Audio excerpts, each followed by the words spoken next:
Hi friends అందరికి ఈ రోజు అయితే ఇన్ని పచ్చళ్ళతో అన్నం తిన్నాం ఇప్పటిదాకా మేము అందరం కూర్చొని.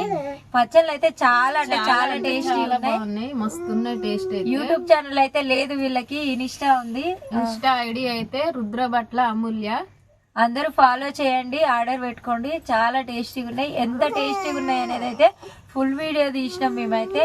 అందరూ వెళ్ళి చూడండి. నా పేరు కింద లింక్ పెడతా, ఓపెన్ చేసి చూడండి. అలాగే ఆ సిస్టర్ ఐడి పేరు అర్థం కాకపోతే నా పేరు కింద రాస్తా, అలాగే వాట్సాప్ నెంబర్ కూడా రాస్తా. ఎవరు కాల్స్ చేయొద్దు, ఆర్డర్ పెట్టుకోండి. ఓకేనా? మరి వాట్సాప్ మెసేజ్ చేయాలి, వాట్సాప్ మెసేజ్ చేయండి అందరూ. పచ్చళ్ళు అయితే చాలా అంటే చాలా టేస్టీ ఉన్నాయి. పచ్చళ్ళే కాదు, పొడులు, వడియాలు, మజ్జిగ, ప్రతి ఒక్కటి ఉన్నాయి. ఇల్లు ఏమేమి ఉన్నాయి అనేది అయితే అన్ని లాంగ్ వీడియో తీసినాం, చూసి ఆర్డర్ పెట్టుకోండి. ఓకే.